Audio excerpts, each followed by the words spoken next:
So I want to welcome you one and all. This is wonderful that you're here. I'm very happy to introduce to you our main presenter. Grace works at Luther Seminary. She just assumed a new position there. I think her title is Stewardship, Director of the Stewardship Leaders Program.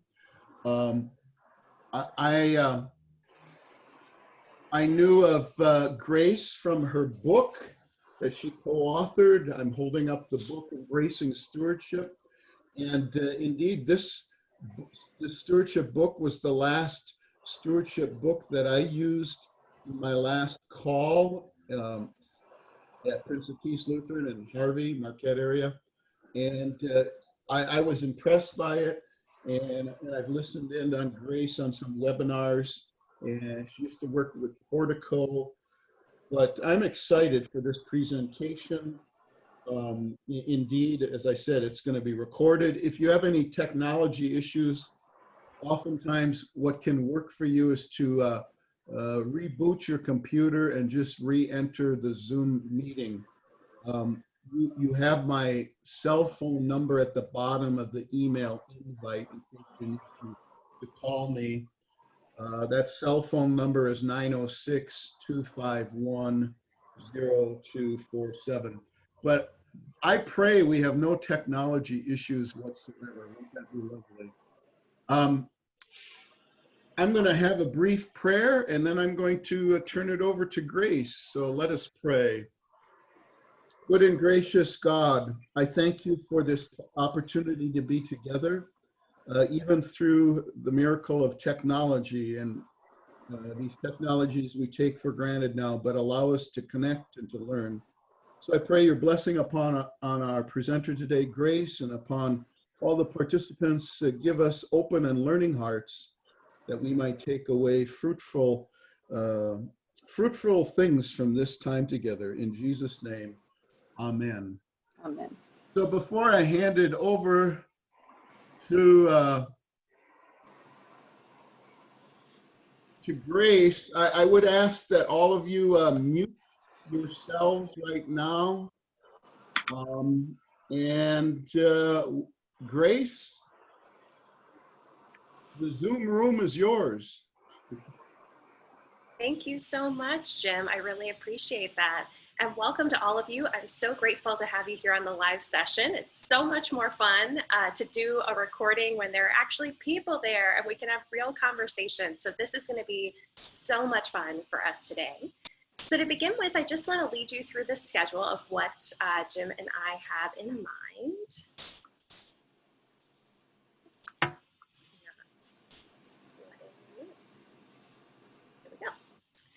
All right, so here's the overview of our agenda. So in this first 2 hours, we're going to cover what is stewardship, so starting out here at the basics, and then looking at one of my favorite topics, which is stewardship and generations. How does stewardship and generosity change as our generations change? And then we'll have our 2-hour break from 12 to 2. I'm saying it all in Central Time because I'm here in Minnesota, and that's the time I have in mind, but please feel free to translate. And then from 2 to 4, we'll be doing the second half of the generations presentation, and then looking at something called Proclaiming Why. Now, this is content that I've worked with for a little while, but I am going to try to infuse some ideas that are designed specifically for the context that we're in right now. But feel free to kind of keep pushing in the questions that you're asking and in the breakout groups to really make sure we're applying it to the pandemic situation that we're in right now, where many of us are doing worship online. I am very happy to be to share these slides. They're actually not slides, it's a Prezi presentation, so you can access it online via hyperlink afterward. And Pastor Jim has said that he's willing to share those, so don't worry, no need to take copious notes, just feel free to be present and listen and engage. Also, as we go along, if you've got questions, the best place to put those is in the chat box. And if you're not sure where that is, at least on my computer, if you go over to the More section, chat should be one of the first on the list, and you can add your questions there. So when we get to the Q&A time, you won't have to remember them. They'll be listed off on the side and I can go through them methodically. All right, let's get started.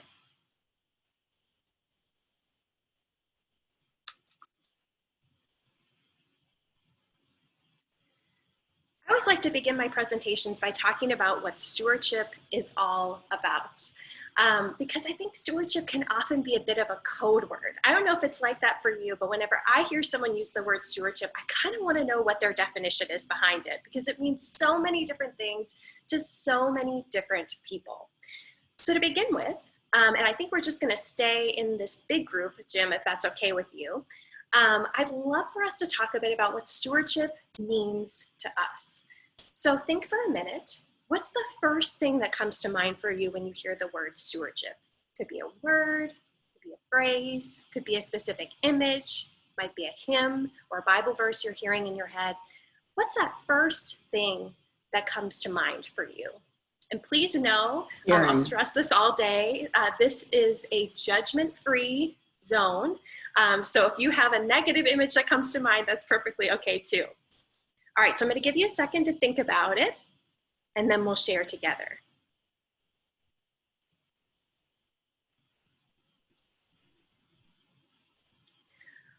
All right, I would love to hear what's coming to mind for you folks. What's the first thing that comes to mind? I'd love to go all the way around since we're such a small group here. Caring. Giselle, could you repeat that again? I keep hearing earring, and I'm guessing that might not be it. Caring, C-A-R-I-N. Oh, yes, got it. Catherine, did you have one to add? I would say participation in fellowship. Love that. How about you guys, Michael and Ralph? I would say sharing the gifts we have. Sharing, caring, participation. It's great. Ralph, what comes to mind for you? Oh, and you're still muted, Ralph. Do you mind hitting your space bar? Oh, still muted. Oh no. There you are. October and pledge cards. Thank you, Ralph. Somebody needed to say it. Thank you. Kathy, what about you?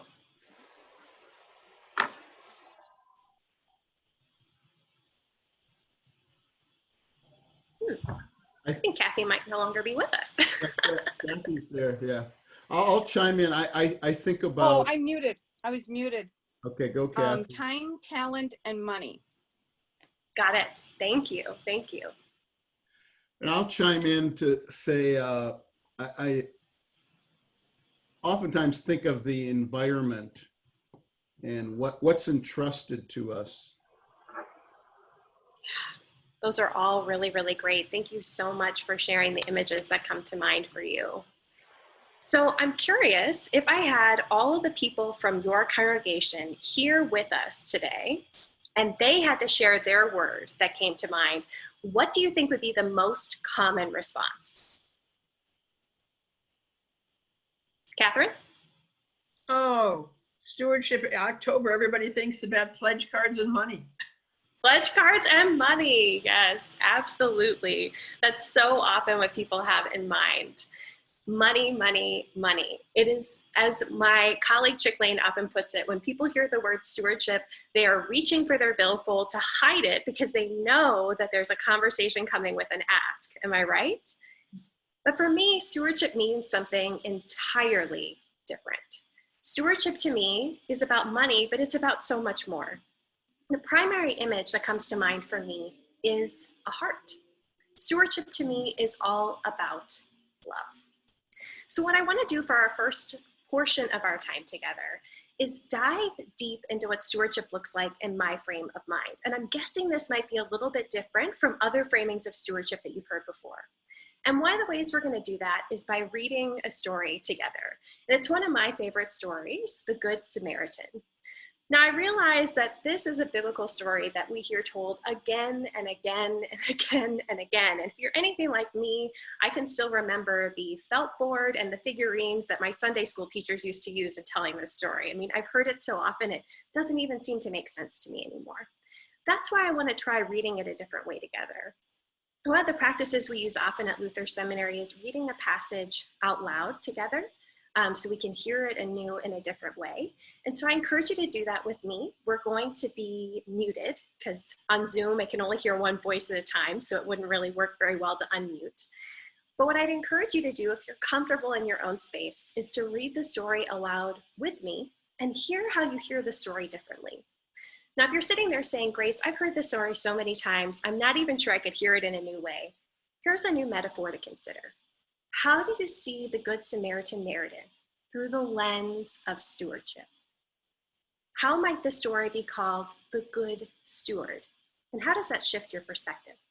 So something to hold on to as we go through.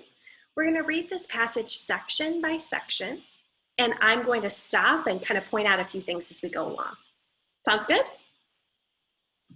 Let's dive on in. So please join me in reading from Luke chapter 10. Just then, a lawyer stood up to test Jesus. Teacher, he said, what must I do to inherit eternal life? He said to him, what is written in the law? What do you read there? He answered, you shall love the Lord your God with all your heart, with all your soul, and with all your strength, and with all your mind, and your neighbor as yourself. And he said to him, you have given the right answer. Do this and you will live. But wanting to justify himself, he asked Jesus, who is my neighbor?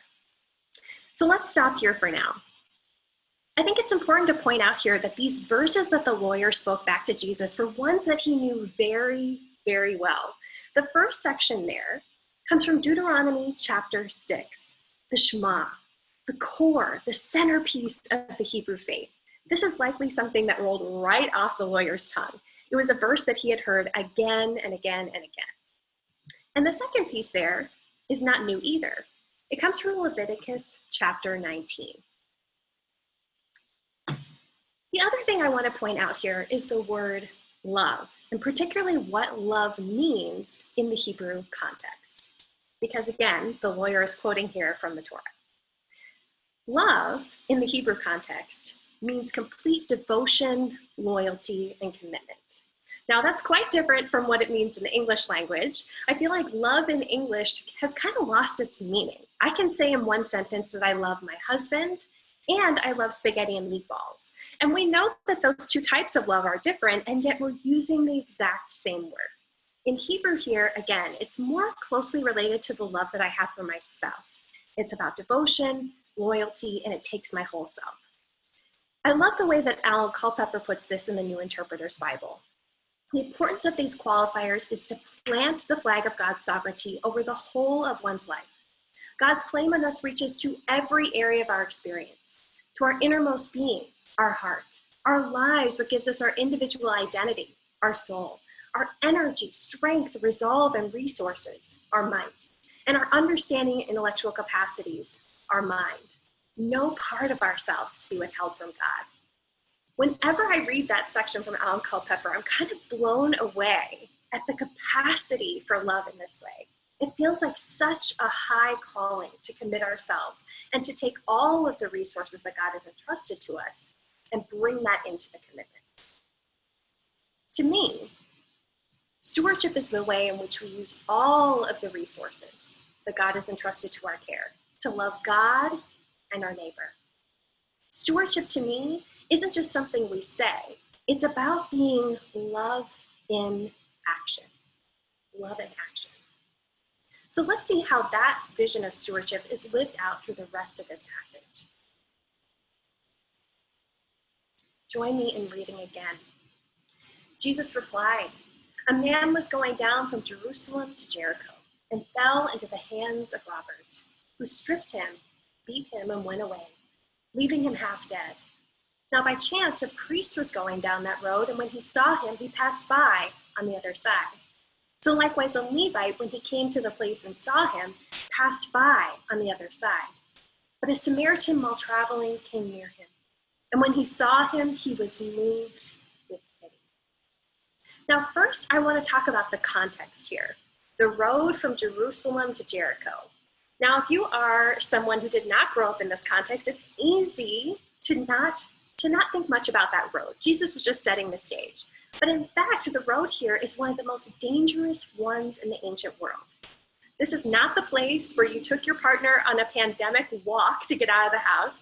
This is the place where you went from point A to point B as quickly as you could because you knew the dangers that could befall you. So with that context in mind, let's think through the rest of this passage. The next thing that I want to talk about here is the verb to see. The priest and the Levite and the Samaritan all see this beaten man, but I would argue that they see him a little bit differently.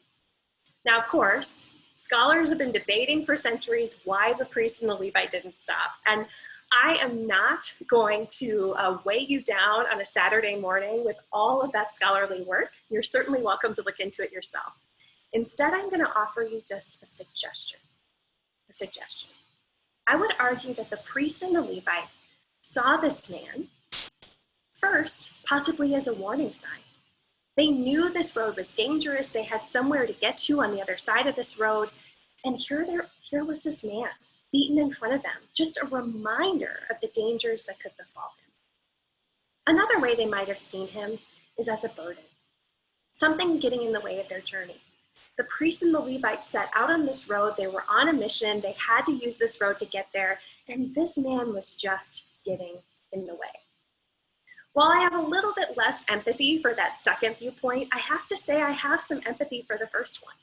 I'm a woman who often travels alone for my work.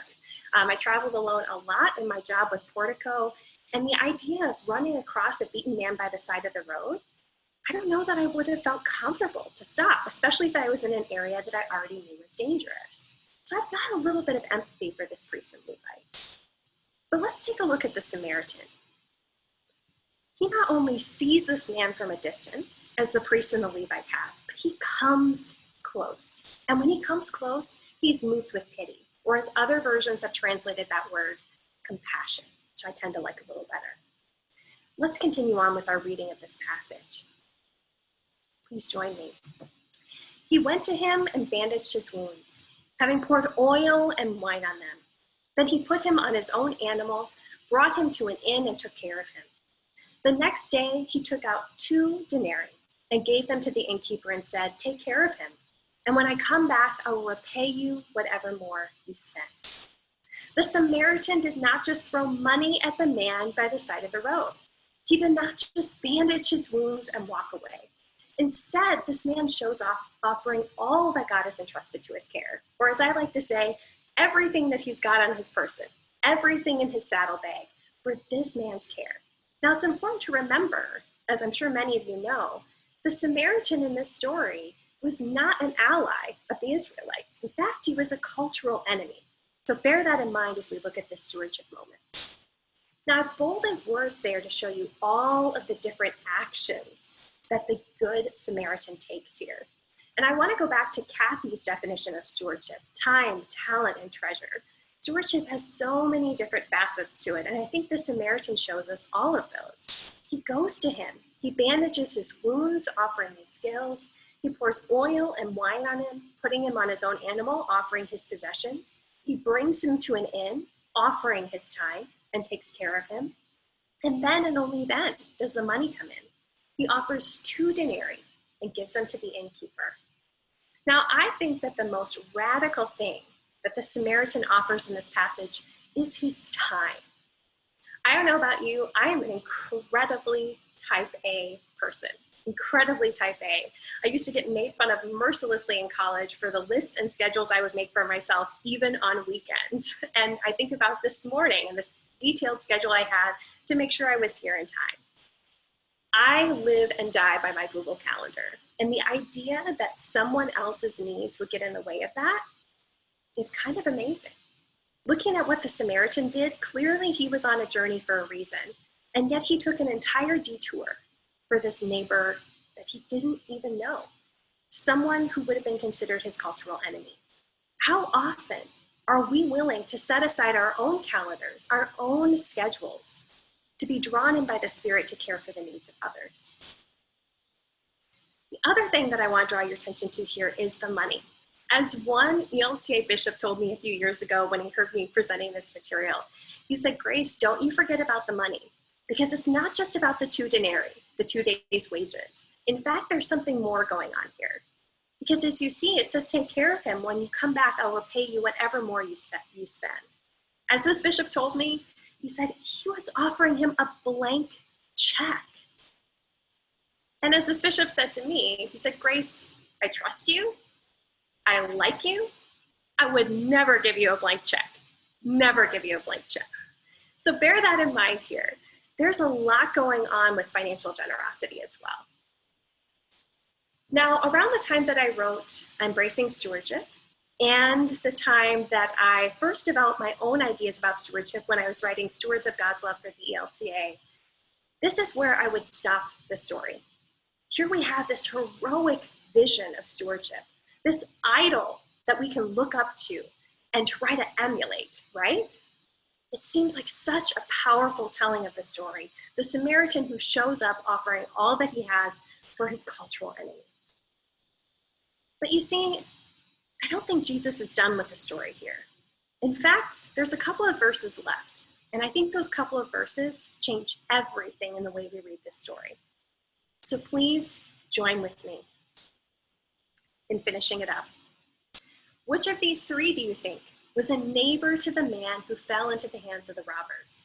He said, the one who showed him mercy. Jesus said to him, go and do likewise. Now you might say, Grace, what's tucked in here? It's just kind of two last verses closing up the parable and the conversation with the lawyer. But there's something interesting going on. Did you notice that Jesus changed the question? The question the lawyer asked, you might remember, is who is my neighbor? Who falls into my sphere of neighborly influences? Who is that neighbor that I should be paying attention to? He's asking for a now. He wants to know who's included. Is it just the guy next door, the guy a couple streets away? Who falls into this sphere? But the question Jesus is answering and asks the lawyer to answer is a little bit different. He says, I don't care about that sphere. I don't care how far or wide you think that sphere is. I'm asking you who was a neighbor? Who acted as a neighbor, whether they fall into that sphere or not? He's talking about neighbor as a verb. Now you might say, Grace, it's a cloudy day outside. It's a Saturday. I've given up a lot of time to be here. What's up with the grammatical semantics? But this is a big deal. Because you see, if Jesus wanted to answer the lawyer's original question, who is my neighbor? Wouldn't Jesus have made the main character in the story the good Israelite?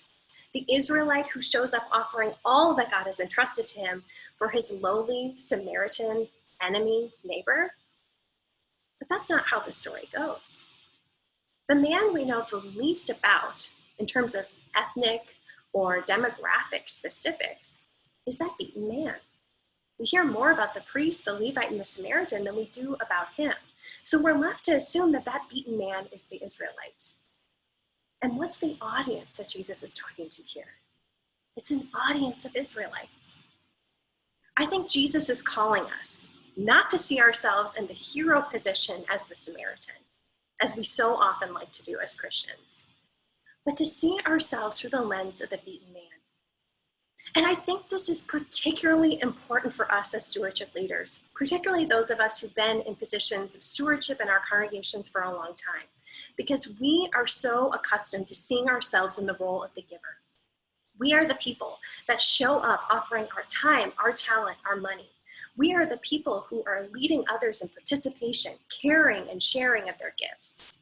We are the folks in leadership. And yet, Jesus is reminding us of something particularly important. What is it like to be stewarded to? What is it like to be on the receiving end of someone else's good stewardship, particularly someone that you wouldn't necessarily want to help you? What does that look like? Let me share with you a story from my own life about how I've seen this in action. A little over 2 years ago, I was doing a stewardship talk similar to this one. I was out in Wisconsin with my friend Chick Lane, and we had done a great day of speaking. And we were driving back from Wisconsin, having a great conversation, enjoying each other's friendship. And I had honestly forgotten about my schedule, forgotten about my Google Calendar, forgotten about my phone, and was just enjoying this great conversation with my colleague. At some point, we decided we needed to sync up our schedules to meet together, and I decided to pull out my phone. We were about 2 hours away from the cities. I looked at my phone and saw that I had 9 missed calls from my husband, Tyler.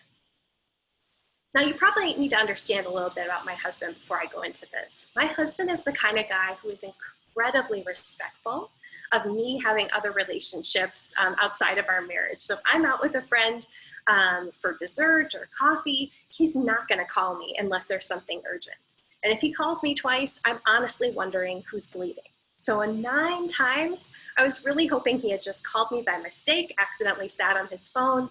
And so I decided to call him back right away. The person I was met with on the other end was not my spouse. It was an ambulance driver. My husband had been in a serious car accident, and he was breathing, he was conscious, but they needed to take him to the hospital, and they wouldn't tell me much more.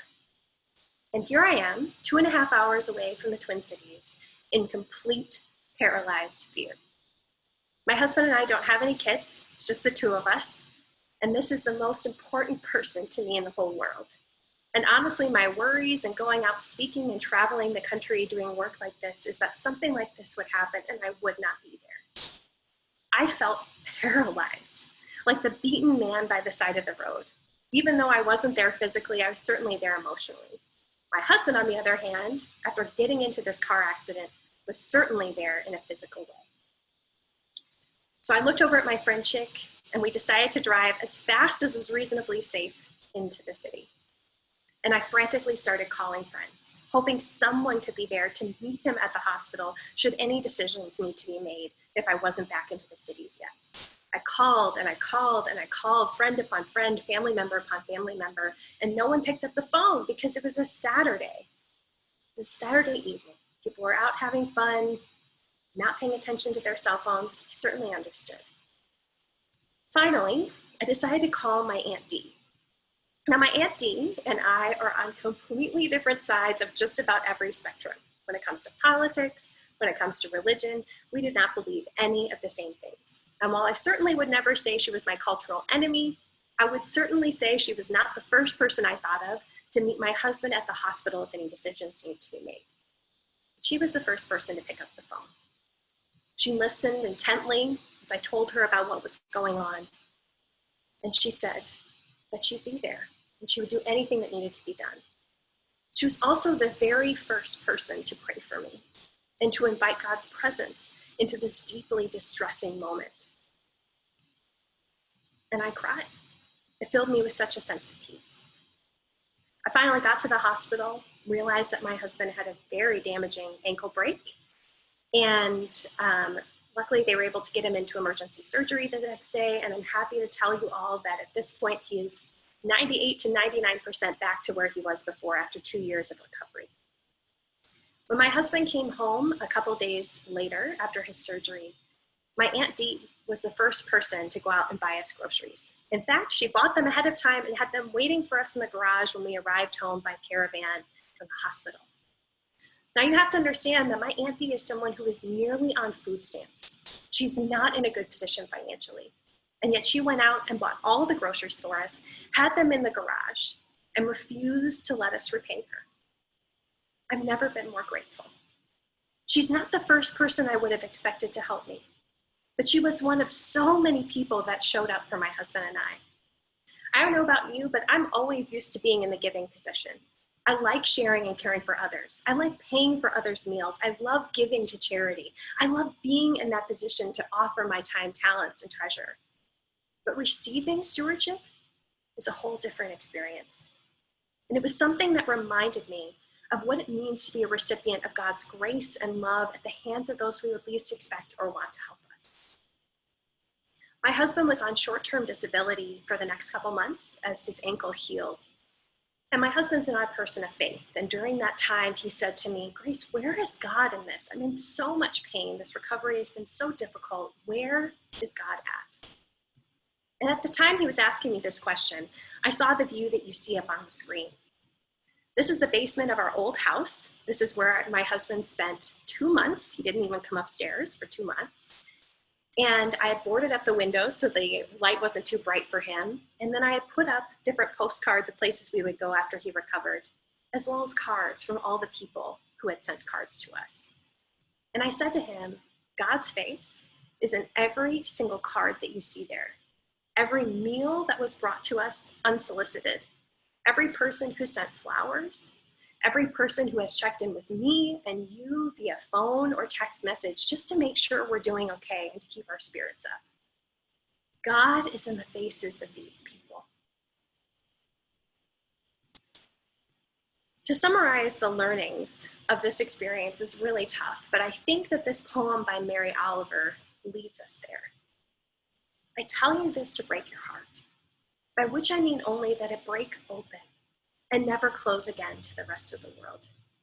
I'm guessing many of you have had experiences like this, whether with a car accident or otherwise, where you have been a recipient of someone else's good stewardship. And I'm guessing you'll also understand when I tell you, it's something that breaks you open. It's something that allows you to approach neighbors in need in an entirely different way. You hear and you see the signs of needs differently. You also know what it's like to be there. I would argue that the Samaritan, when he approaches the beaten man, doesn't see him as a warning sign, doesn't see him as a burden, but sees him as a man just like him in need of care. I'm just going to share with you this piece by David Lose, and all of it is so important here, but I love the sense that we are bound together by a shared need, by an awareness of our common vulnerability, by a sense that God has worked through so many people to care for us and wants still to meet our needs through others, and sometimes through those we would least expect or want to help us. And then also invites us to look around and care for those similarly in need. Might we see ourselves, that is, as those who, having recognized ourselves as the traveler left for dead by the side of the road in a ditch, can now arise to reach out to others in need. You see, these two different tellings of the story are connected. This beaten man version, where we see ourselves as the recipient, is connected to the way we are able to transform through God's grace to be that good Samaritan that shows up for others. It's a classic story of death and resurrection.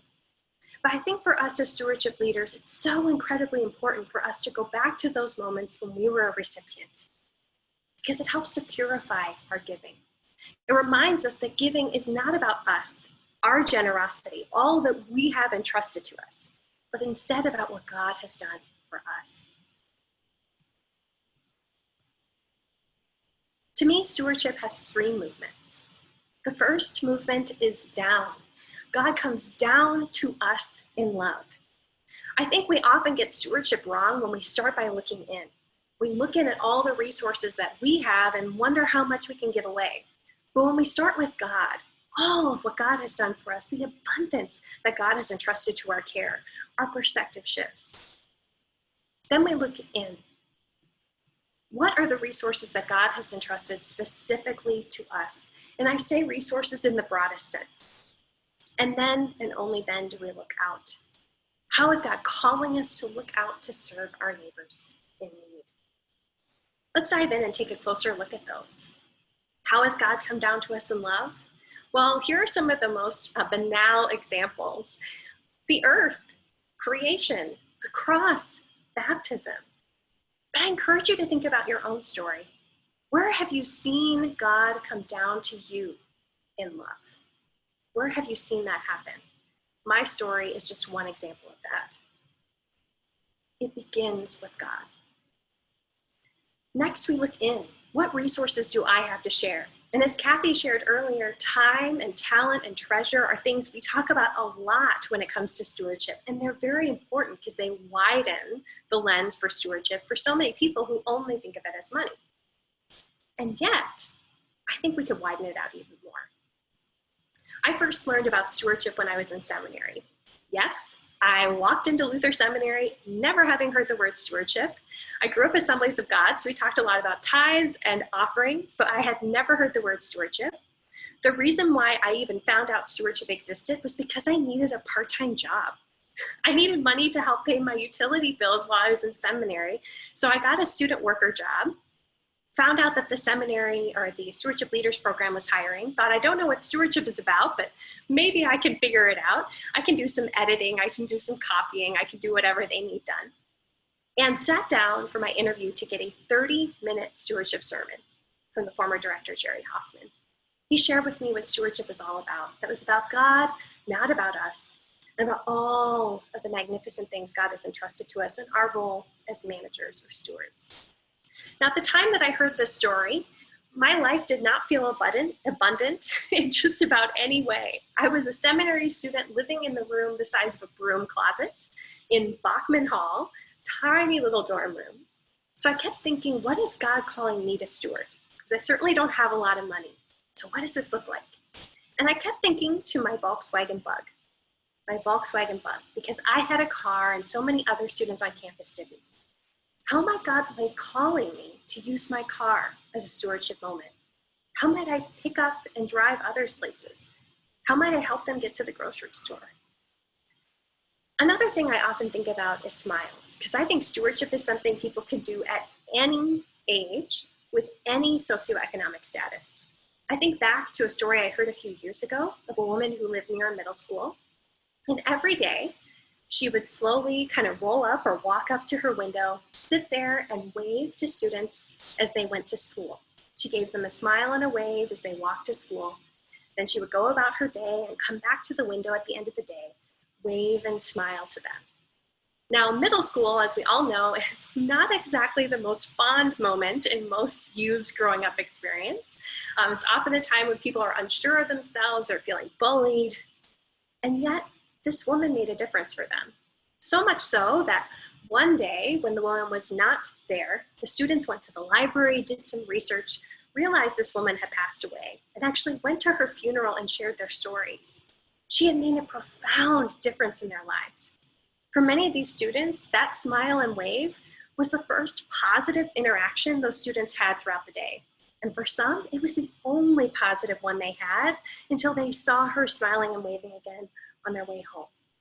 It was an incredibly powerful movement of stewardship, and it cost her nothing. It was an investment in time and an investment in generosity. The other thing I would encourage you to do, and we as Lutherans are not always so good at this, is sharing our stories. We need to get out there, share our stories of God's love in action, because that can be such a gift to one another and such a great way that we make the story of God and God's creation come alive in our world today. And we'll talk more about this throughout our day together. Then we look out. How is God calling us to share what God has entrusted to us with our neighbors in need? The Samaritan story, in the way that I had originally visualized it, is kind of a superhero narrative. The Samaritan sweeps in, fixes the situation, offers all that he has been entrusted with, and then swoops out. But instead, I think God is calling us to see this story differently.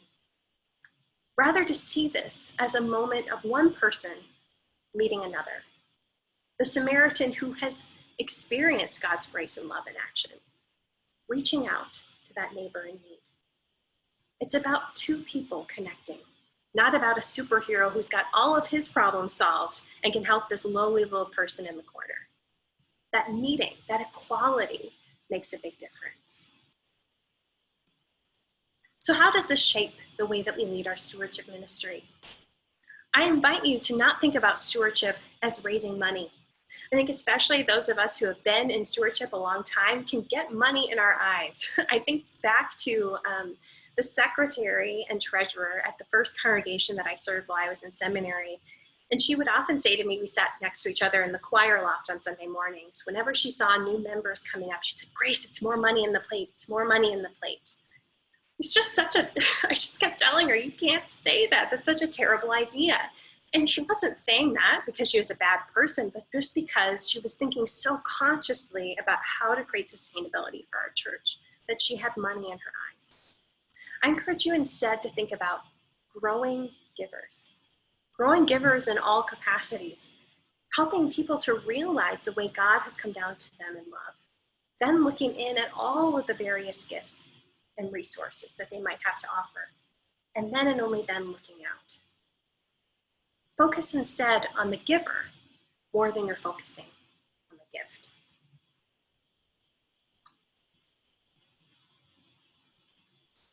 So that's enough from me. I'd love to hear more from you guys. I'm not sure, I don't know, Jim, if we had anybody else join during our time, if it's just our little bunch. If it's our little group, what do you think about just staying together rather than breaking up into small groups? Yeah, I think we can just stay in this group. Awesome. Well, feel free to unmute yourselves. Just a couple of questions for us to think about. How might you read the Good Samaritan story differently after this presentation? And if you're not, that's okay too. I know it's a little weird to have these discussions with the presenter in the group. That's okay, push back on me. And then how has their concept of stewardship changed or maybe grown, if at all, from this presentation? I'd love to hear kind of what came to mind for you, what struck you in the midst of this.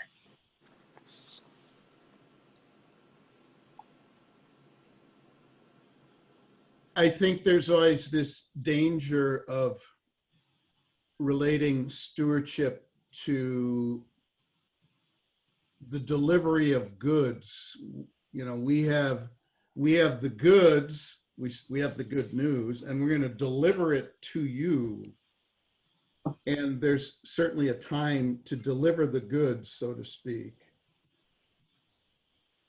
But we're not going to be motivated to be neighborly, to deliver the goods, if we don't first realize what we've first been given. And kind of it's not just the American, but I think it's human nature to want to be in control, to be the giver rather than the receiver. I don't think we can be good givers until we better understand how we have been receivers first. Absolutely. And when we're receivers, we're usually in a position where we can't do what we normally do for ourselves. And that's very humbling. Absolutely. But I think when I look back on a time when I was a single mom and was having foot surgery and knew I was going to need some help after that. And so being the project manager in me, got my little sign-up sheet before we had all of that online. And I had different people coming, different days, different times. And one of my fondest memories of that is I was kind of zonked out on the couch. The ladies had helped prop up my foot and stuff. And when one woman was finishing her shift and the next one was coming in, the one who was about to leave lingered and stayed and visited. And so kind of in my little cloudy state, I can recall the two of them having a really enjoyable conversation and laughter. And so that was a benefit to them that I had not expected out of this. And that was really, it made me feel good. Because I was receiving, and yet my situation had created this opportunity for them to share time together. So that's a ripple effect that we don't think about. Love that. It's beautiful.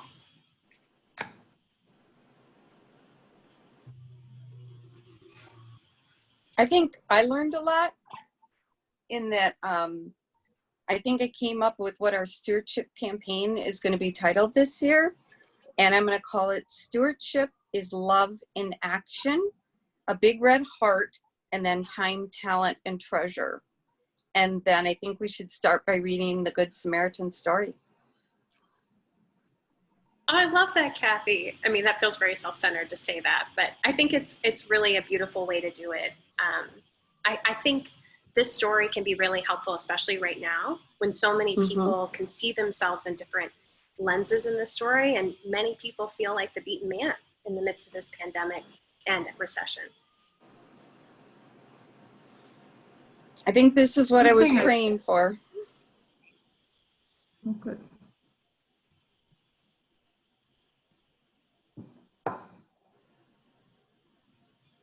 You brought up something interesting about probably the recipient in this story was an Israelite.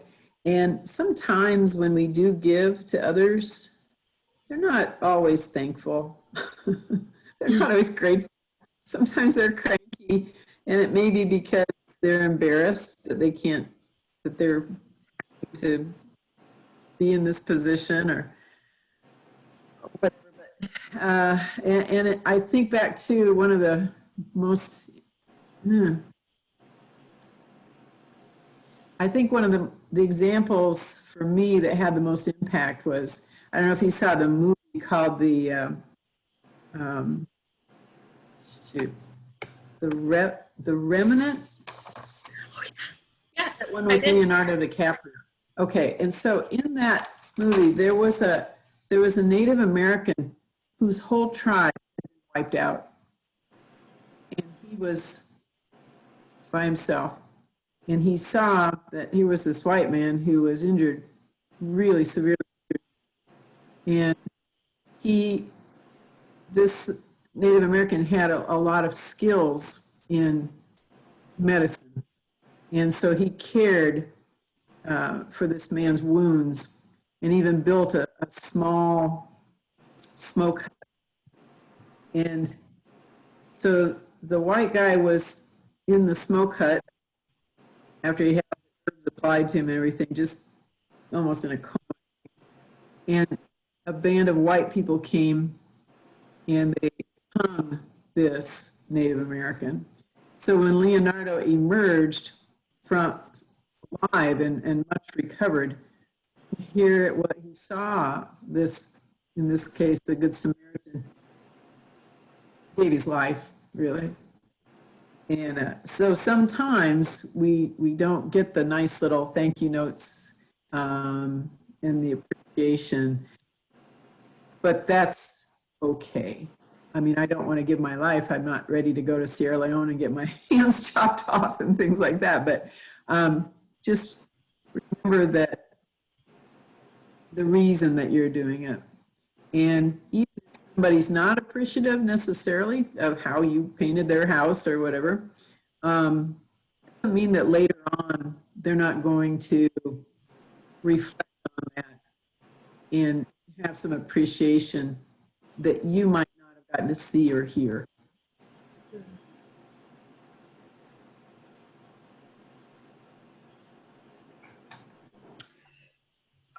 I like how you frame this all in it being from the heart. In that, as Jim had mentioned and Giselle has said here, about how we're changed when we ourselves have become recipients. And I can say the same thing, not that I want to pile on, but that's when, because I always felt I just had to give. I don't need to receive. And until I lived in that spot, I really didn't understand the driving force behind the giving. And it's that nature of the heart that when you then, after you've felt all this love poured in upon you, how can you not pour it out? It's that, the whole thing. It's receiving the gifts we have and then learning to do whatever we can with them as we go along. So I like how you framed it in the notion of coming from the heart. Maybe even it's heart of Timothy there, the Lord loves a cheerful giver, maybe part of our heart is being cheerful all the time. And particularly like in these days that we're in here, it's pretty easy to sit around and feel sorry for ourselves that we can't go do this, go do that, or go do the other thing. But in all of that, we can also see the impouring of generosity of those around us that are living the same thing. So, I don't know.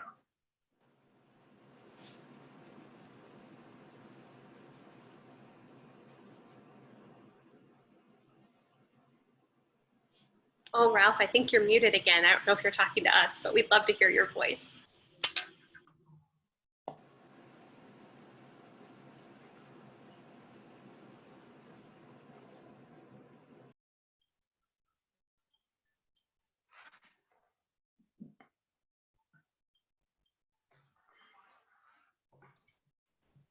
Press your space bar. Try that.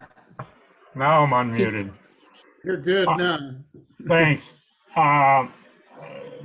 Two things crossed my mind. One is, I guess I have a difficult time with the concept of God somehow being up there and the blessings being showered upon us from on high. But I loved your, your idea that where is God? Because when just about everybody, including myself, certainly, when you get into trouble, whether it be physically or mentally or financially or whatever it might be, or your kids get into trouble or whatever, you ask the question, where is God? And the concept, I think, is very helpful, that God is in the smiling face, he's in the meals, he's in the cards, he's in the telephone calls, and so, yeah, I think that's a good thing to emphasize, for the widow with the widow's mite, the smile is maybe all she can do, but that's where God is.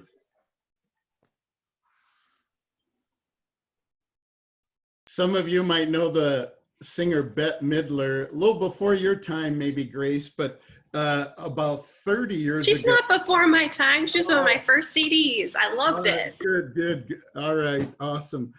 Years ago, a hit song, God is watching us. God is watching us from a distance, from a distance. Really bad theology. Really, it's very sentimental. But to me, so much of the point of Scripture, and indeed this parable, is the intimacy of God's love and how God's work our hands. I love the ELCA tagline branding. It's really straightforward, but God's work, God's at work, God's using people. But again, going back to, we really have to understand in more vulnerable ways and think about how we have received, and how there's going to be lots of more moments in life where we're going to be recipients, and that's God working through other people. And I like that you included smile. I've seen, and I guess I put a little note in my office that says, be the smile of God. And I remember one day we were at a busy convenience store gas station somewhere in Texas, and I'd said to the clerk at this little sandwich shop, and how has your day been today so far? And he just perked up and said to nobody in particular, somebody just asked me how I was. So you just, like the lady who waved to the kids, you don't know the impact. So yeah, be the smile of God. And what does that look like? It can look like a lot of different things. I love that, Giselle. And that's been something I've been trying to put into practice. And probably should give you guys an aside heads up that I live in downtown Minneapolis. So there's some odd noises. You might hear sirens. You might hear the USPS postal trucks leaving that always are really loud. But I've been trying to offer smiles to the homeless in our area, because I heard often people walk by them and don't even look at them or acknowledge their humanity. And when it feels safe to do so, to just smile, even if I have nothing on my person to offer, because I don't generally carry cash, but just to let them know they're a person and we see them and we care. Yeah, I think it can be really helpful. Catherine, did you have anything to add before we move into our next section? No, I think you've all pretty well said it. We all try to put all this love into action, and especially in this time of the pandemic, You know, everybody is doing the best they can to look after their neighbors and friends. And that's a Exactly. lot of phone calls and sometimes dropping off meals. Hasn't been many gatherings, but you know, I find within my particular church, we are doing everything we can to talk to everybody so that nobody feels alone and left out. And I think that's terribly important. Oh, I love that, Catherine. That's beautiful. It's so beautiful. I'm grateful you're doing that ministry. Before we move on to our next section, I'll offer you just one piece that kind of attaches to what you were saying, Catherine, which is in the beginning of the pandemic, my church was doing a lot of small group ministry. We've kind of shifted away from that, but probably will shift back again once we get into fall and winter and people are feeling more isolated. And one of the things we always asked at the end was not only what do people need in the small group, but what do they have to offer? And I think so often in the pandemic, we focus on people's needs and we don't pay attention to what people can offer. And what we found is that there were people in our community who were making masks, who wanted to give masks to those who were like me, who are completely sewing inept and can't make our own to save our lives. I had sourdough starter because I joined the sourdough pandemic movement and had that I could offer to others. And it really became a rich way for us to care for each other in community that wasn't just needs-based. It was really enjoyable. So feel free to take that idea if it's helpful for you. I also wanted to thank you, Ralph, for your pushback on the vertical line between us and God. I agree. That is not necessarily good theology, and I really appreciate that critique. Again, I'll just say I'm a professor at the seminary, so feel free to take me to task on any and all points you like. Again, I know it's weird to have the teacher in the small group, but feel free to push back. My students have never been shy, so you don't need to be either. So I think we'll probably end up moving a little bit ahead of schedule just because we're all going to stay together as a big group. I hope that's okay with you, Jim. I'm sure no one's going to complain for ending a little early, right? Especially on, at least here it's a nice day, although I know a couple of you said it's a kind of cloudy, not so nice day outside. So at this point, I'm going to stop sharing this screen and bring you into the next presentation. So it might go dark for just a second there.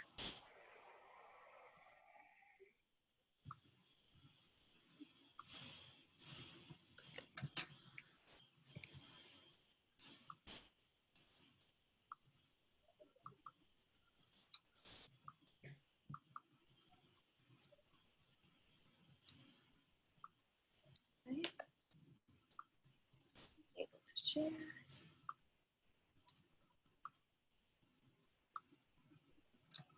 All right, are you guys seeing my screen again? Great, thanks, Jim, appreciate that. So the next topic we are going to jump into is generations. And as I mentioned, we're going to get through about half of this or so, or if we decide we want to go the full way before lunch so we can end early in the afternoon, we can do that too. We'll just pay attention to the time and how much time we've got allotted here.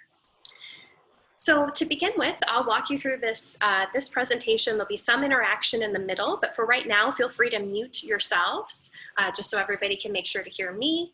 And then when it's time for discussion, I promise I'll let you know when to unmute again. Great.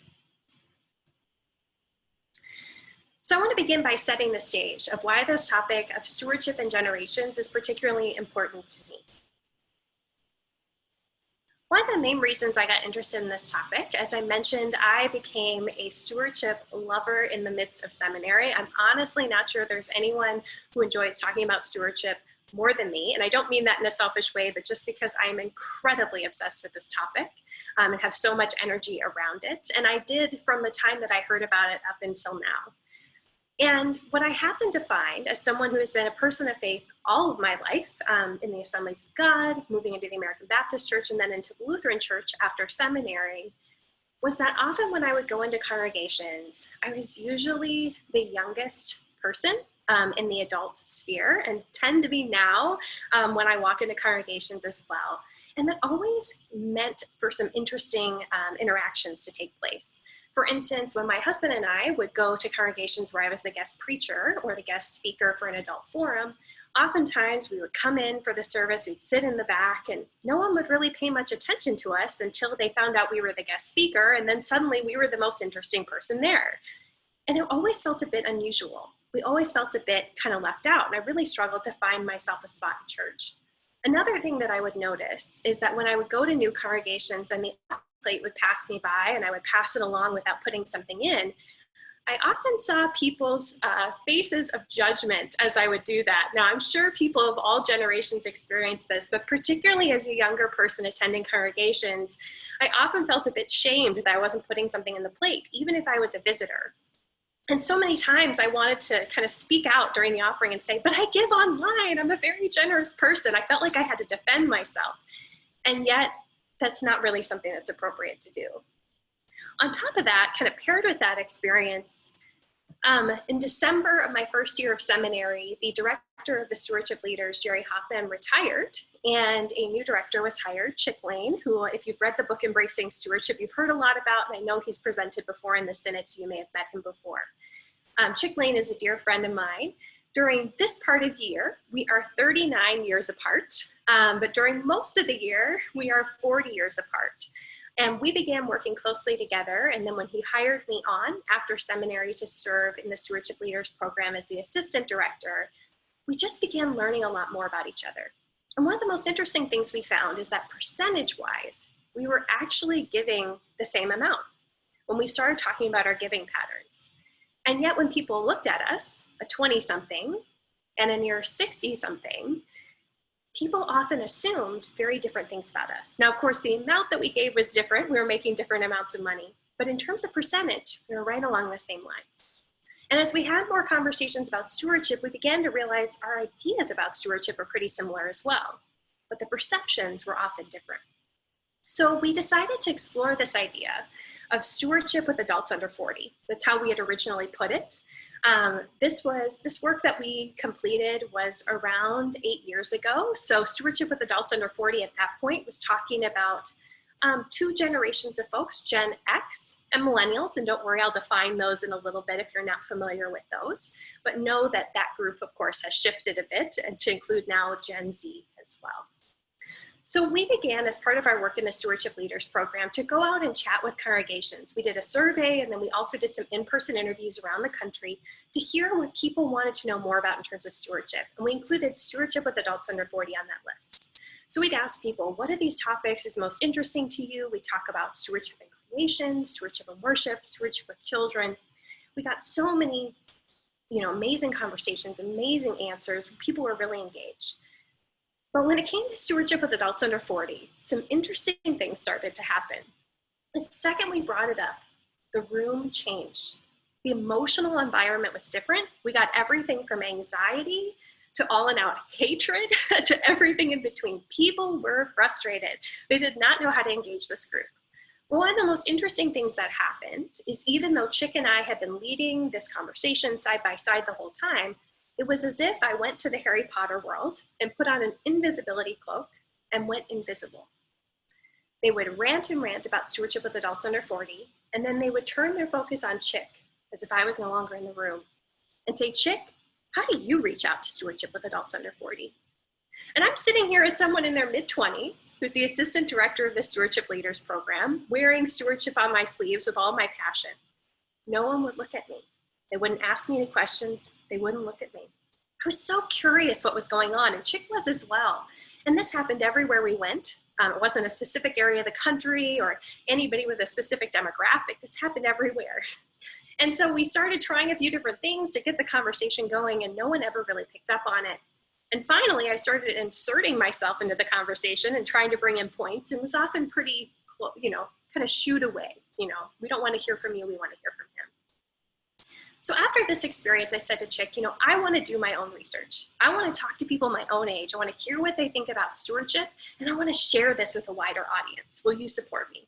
He said, that's great, Grace. I can support you. We'll pay your mileage. You can do your little research project within the sphere of the Twin Cities. So I'll share with you more about that research later on in this presentation. But that's a little bit about how I got interested in this topic. One of the first projects that Chick and I did in this area was an article for Seeds for the Parish. It's what it used to be called. I think now it's just called Seeds. It's an ELCA publication. Used to be in print when we wrote for it, but now it is online on a quarterly basis. And Seeds had called up Chick and said, hey, we want you to write about stewardship in the changing church. Now at that point, Chick and I were office back to back in the same room. Our desks faced different directions, but we were back to back. And he said, well, if you really want to hear about stewardship in the changing church, you should probably talk to my colleague Grace. So why don't we talk about this together? So we decided to create our first article on this topic of stewardship and generations. We asked each other 3 questions and responded out of our own positions. Now, certainly I am not a representative of my entire generation, and neither is Chick, but we found some interesting things as we went through the questions. We asked each other, why do you give? How do you prefer to give? What encourages or discourages you to give to the church? Let's see some of the trends that we found. Now, I know some of these will be not surprising at all, and others of them may be things you haven't heard before. The first, probably least surprising thing was, at least at that time, Chick was a check giver. He loved giving via check. There was something about writing the check and putting it in the offering plate that was a big part of his worship experience. And when he wasn't there on a Sunday, sometimes he would let his wife write the check, but most times he wanted to wait till the next week and just write a double check because it was so important to him to have that experience in active worship. Now, Chick gives online, but it took him about 10 years to get on board with that, even though he gives online and pays utilities online. He's, using online resources in every other area of his life. For me, I think I was one of the earliest adopters when it comes to electronic giving. I could not have been more excited about the idea of giving through my bank account for a couple of reasons. One, especially in my first job when I got that paycheck and I was living off of a smaller paycheck and I needed to make sure I knew where each dollar was going. I loved that I could set up my amount to come out of my paycheck to my church right after that paycheck came into my bank account. So I could give first and not have to worry about it. I also love the ease of it. As someone who travels a lot, I'm not always at my church on Sunday morning. So it's lovely to know that my money is going to my church, whether I am sitting in the pew or not. The next finding that we had was around the why for giving. Chick's primary why for giving comes from Mark Allen Powell's book, Giving to God. For him, stewardship is about duty and delight. Stewardship is something that we are required to do. It's the duty that we have as members of a congregation and as people of faith, but it's also something that we delight in doing. It's something that brings us joy. Now, duty and delight is certainly a part of my stewardship theology, but there's a little bit more there for me. For me, stewardship also requires asking questions about what's the mission of the organization. And that doesn't just apply to nonprofits, that applies to the church too. What's your mission and how is my giving of my money going to really make a tangible difference? Because especially when you're giving a small amount of money, you want to know that that money is going to be used well. Because at least in my situation as a seminary student and even into my first job, that was money I needed. So I wanted to know it was going to make a difference in our community and not just be something that was a forgettable gift. Another big shift is a movement from giving to institutions versus giving to causes. For Chick, he likes to give to Lord of Life Lutheran Church in Maple Grove, Minnesota, where he is a pastor. He also likes to give to Luther Seminary and to his college, Luther College. Those are big places and institutions for him, places where he and his wife have a connection, and he wants to give to those institutions that have served him well and served their neighborhood and audience well. On the other hand, I like to give to causes. Now, what that happens to mean is maybe a little different than you might expect. On the base level, when I evaluate where I'm giving, I'm thinking less about the institutional history and more about what is the energy towards that cause, what's the mission, and how's it going to make a difference. So when I look at a Kickstarter campaign, for instance, so something on Kickstarter where it's an artist or a nonprofit that's just getting started, it doesn't matter to me that they necessarily have a track record. I want to know what the cause is behind it. So that's point number one. But the other piece of this is that Chick and I often tend to give to the same places. We both give to colleges, we both give to churches, but we give for different reasons. I appreciate the cause behind it. I give to St. Olaf College because I care about the education I received and want others to receive that education. It's not because it's an institution, but because of the cause behind it. Here's one way to think about putting that idea into action. If, let's say, someone like Chick and someone like me were going to both give to a hospital and attend a donor dinner, here's how that might shift who we want to hear from in the midst of that. Now, before we go into this, I should probably just say, I'm not sure many people like me want to go to a traditional donor dinner. That's not generally the way we want to interact in fundraising, but if we were going to do it, here's what we want to hear from. Someone like Chick might be more inclined to hear from the president or the CEO of that hospital. They want to hear about the history and legacy of that hospital, the new work they're doing, and the vision for the future. I, on the other hand, want to hear from a nurse. I want to hear from someone who is firsthand on the ground doing that work, who can really stress to me the firsthand story and narrative of that hospital. So you begin to see the difference between institution and cause. Now, to tie this back into stewardship here really quickly for you, think about this in terms of who you are inviting. If you decide to invite to have any talks in worship, or sometimes they're called temple talks, think about who you are bringing up to the stage for those and how you might stress both the institution and the cause. Now, you'll see on here that the direction, the arrow goes one way, shifting from check to electronic, duty and delight to mission and making a difference. That's just kind of the shift in perspective in the conversation. Please don't think that institutions are less important than causes. There are people who give for different reasons. One is not necessarily better than the other, but it's important to include both perspectives. The last kind of thing that came up that was really interesting was Chick was telling me how he liked to give through his congregation. So for instance, Lord of Life Lutheran Church has a connection with a mobile home group that also has a mentoring program, and Lord of Life also has a strong connection with a food pantry. Instead of giving to that mobile home group and food pantry on his own, Chick would rather give to Lord of Life so they could pass along that gift. As he often would say, he wants his church to get credit for that good giving. I have to admit, this is not a concept that I'd heard of before. In fact, one of the congregations I attended around the time that this article was written was one that stressed having your own relationship with those nonprofits. Our church actually didn't do much giving itself to nonprofits, but instead tried to connect individuals with nonprofits. So this is something that was a little different idea for me, but something to certainly keep in mind as you think about giving and generosity in your congregation and what your culture is like. So next, I'd like to jump in and talk about the different generations. I know I've already mentioned Generation X and baby boomers and millennials. Some of you may be familiar with those terms, some of you may not, but I think it's really important that we dive in and look at them each individually. As we do this, I'll share with you some general facts about the generations. I'm using the Pew Research Study dates. Please feel free to align yourself with whatever generation works best for you. I'm just using Pew because it's a recognizable source, but a lot of this information shifts depending on which source you're looking at. The other thing we'll be paying attention to is some giving data from the Next Generation of American Giving, which is by Blackbaud, and you can download that online. I think you have to give them your email, but you can get this great research study from them. Their most recent one is 2018, just came out last year, and it was beautifully done. They also have a giving data from 2013 that is very interesting too.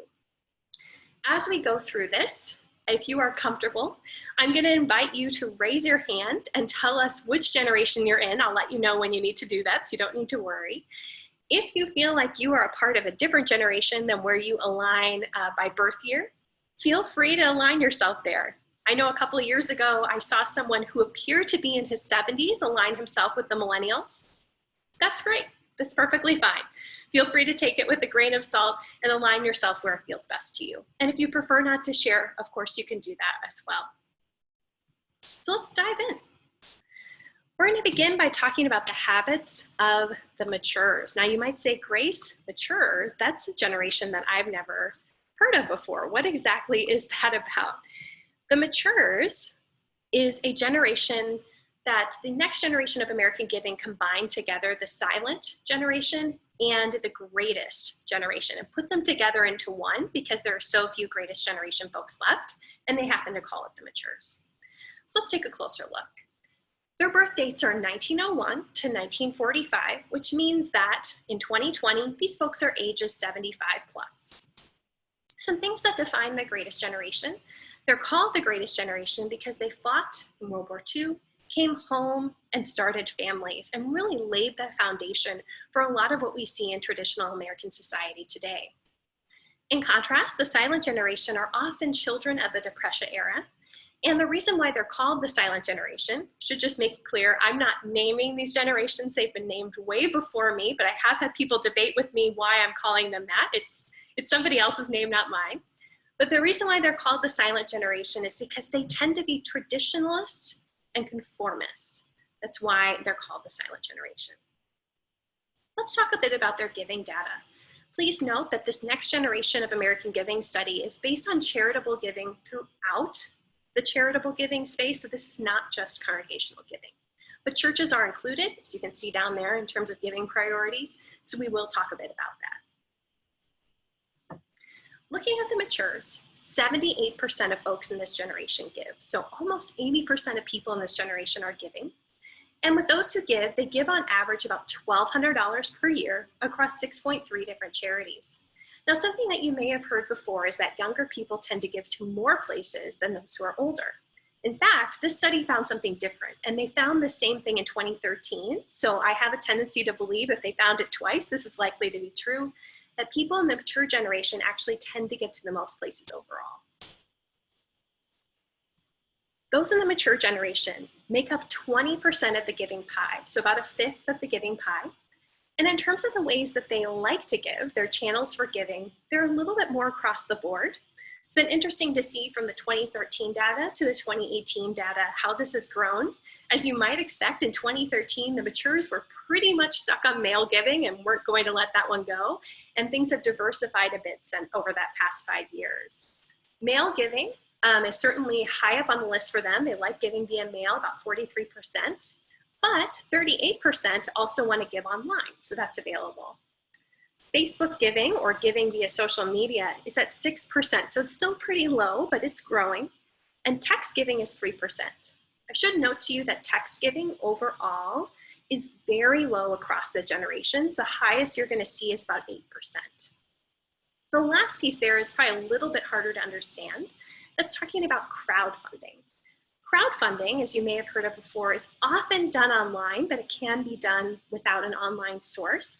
But what it's talking about is micro giving to a macro cause. So the example I often like to use is Hurricane Katrina.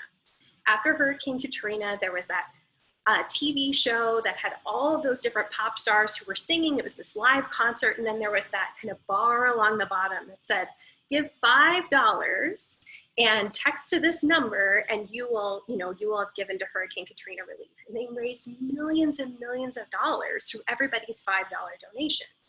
That's an example of crowdfunding. And as you can see for the matures, that amount is going up. 15% have engaged in a crowdfunding endeavor. Now, looking at their overall giving priorities across the charitable spectrum, places of worship is very high up on the list for them, followed by local social service and emergency relief. And just a reminder here, 2 reminders. One, again, you will get the slides. I know I tend to go through these quickly, so don't feel like you need to give your hand a cramp taking all the notes. You will get the slides and you can go back to them.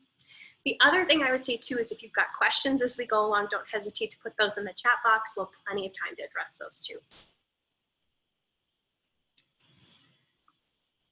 So let's take a look at our, before we do that, do we have any folks who are in the matures group?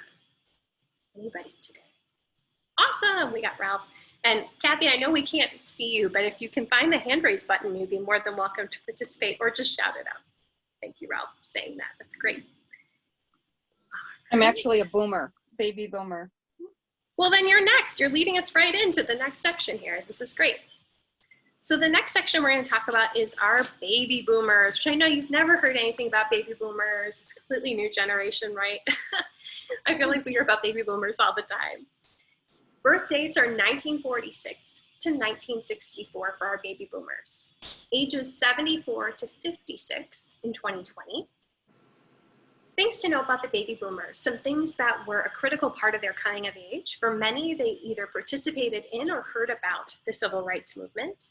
The Vietnam War was a primary coming of age piece for many of our baby boomers, and Woodstock as well. You can't talk about baby boomers without mentioning that. Let's focus in on their characteristics of giving. 75% of folks in this generation give. So remember, with the matures, we were at 78.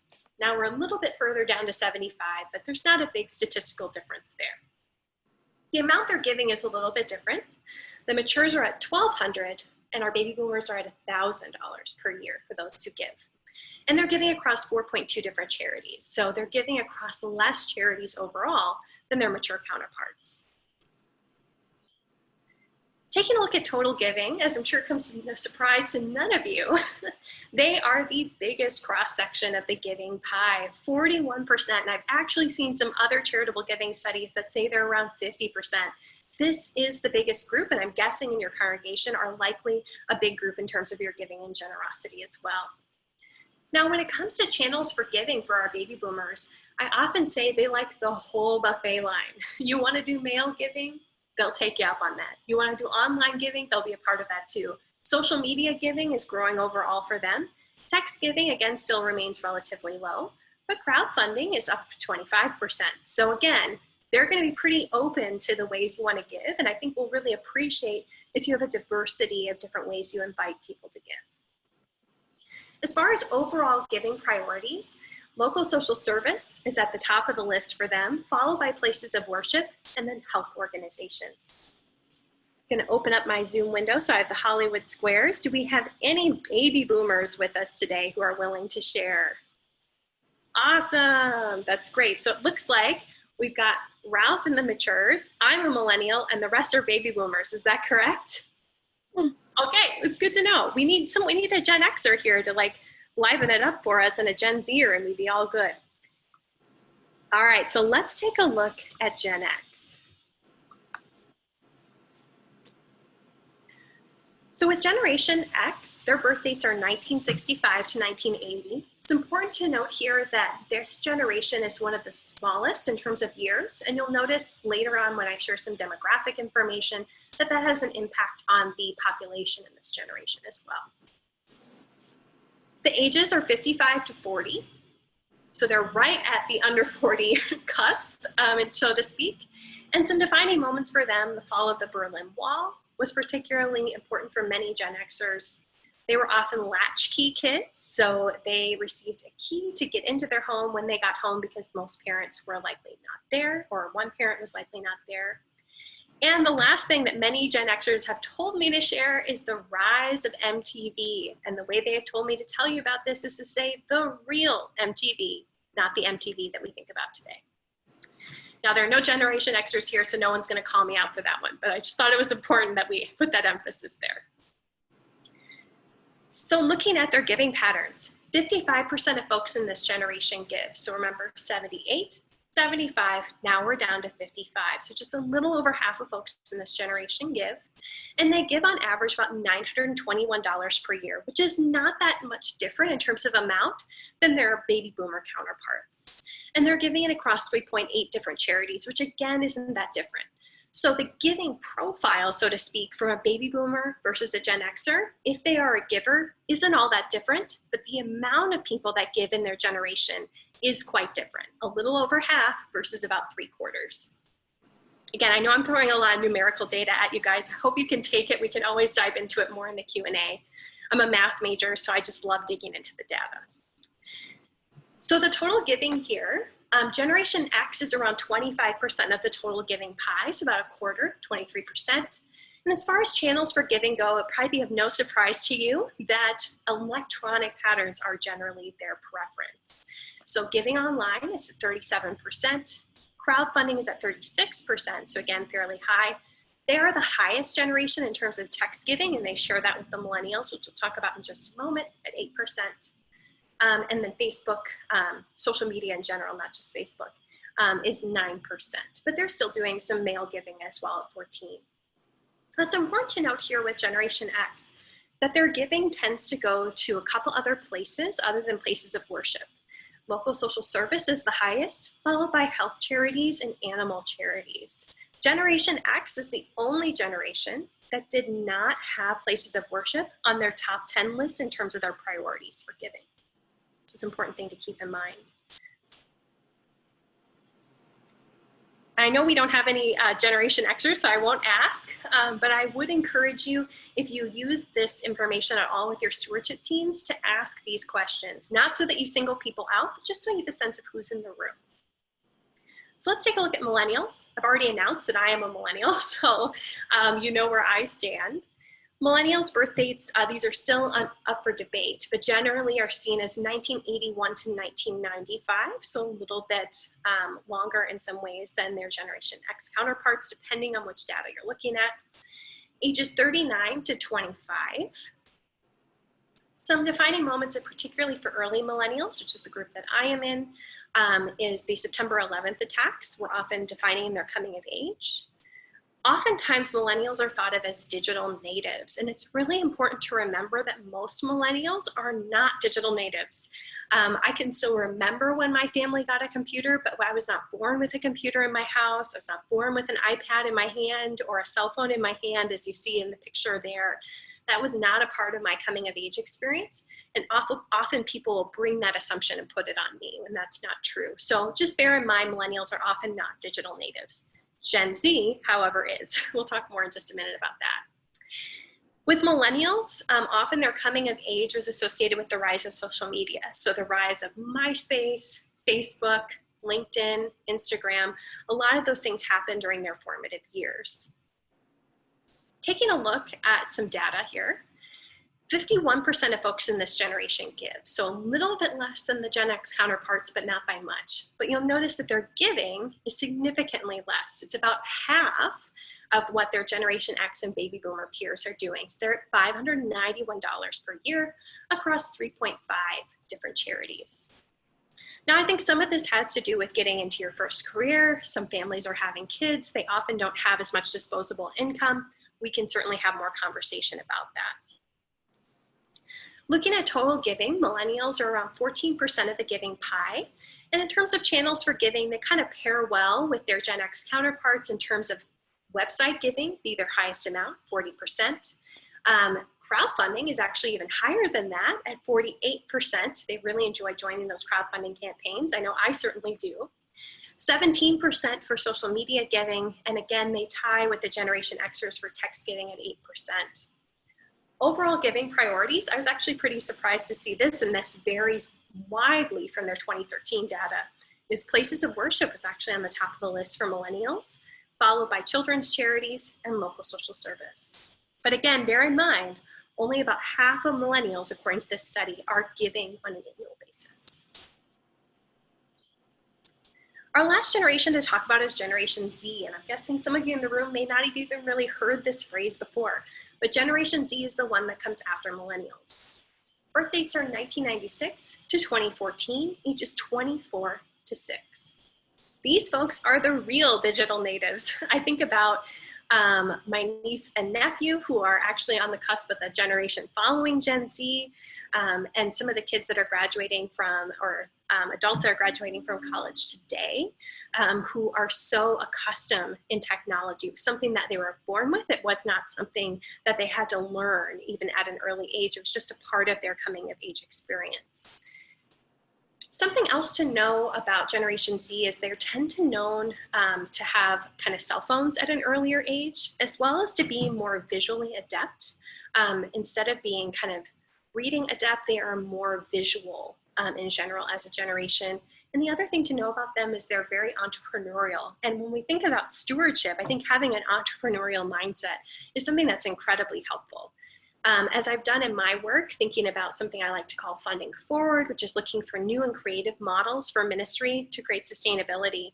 Generation Z is often on the cusp of this in some of the entrepreneurial ways they're working social enterprise into congregations that they are a part of. So let's take a look at their giving patterns.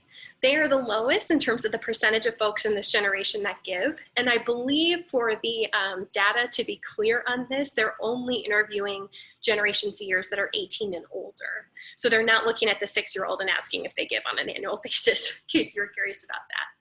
44% of the people in this generation give, and they're giving on average $341 per year, which I have to say is actually a pretty great amount considering many are in their college years and in their very early working years. And they are giving across 4.6 different charities. That's a little bit higher than the millennials and Gen Xers. Looking at total giving, these folks are a small segment of the giving pie at 2%. Now, some philanthropists and fundraisers will tell you, don't worry about Gen Z. We'll worry about them when they come of age and they contribute more. That is not my viewpoint. I think people should be able to join in on stewardship and giving at any age, and we should be paying attention to people across the spectrum, whether they are a big portion of the giving pie or not.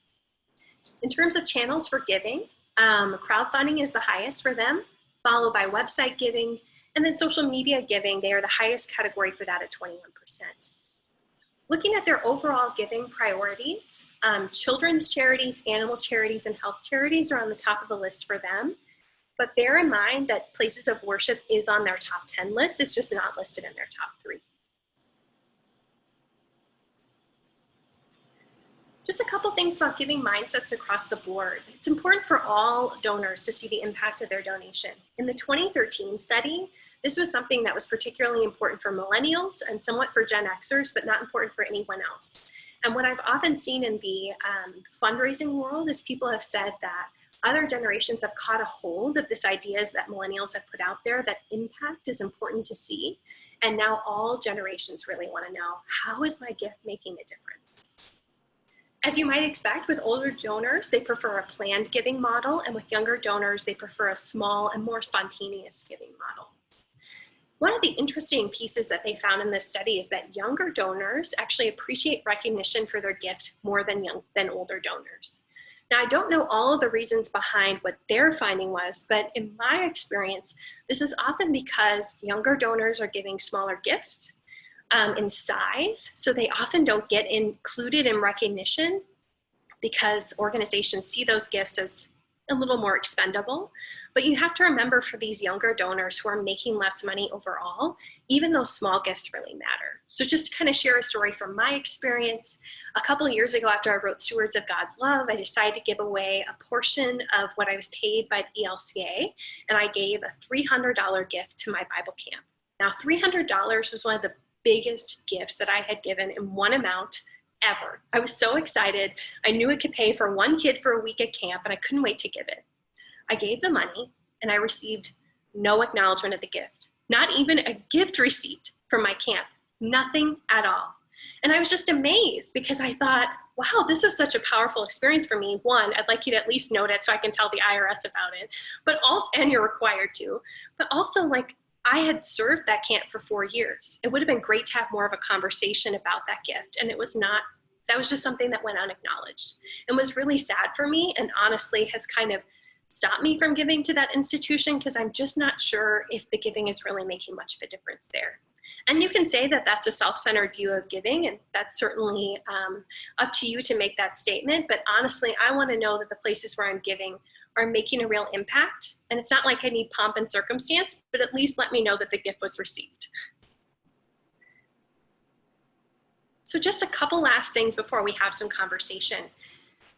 I want to sit back and invite you to name your assumptions. What I found a lot in my conversations with folks, particularly in older generations and churches that are talking about younger givers, is there are a lot of assumptions out there.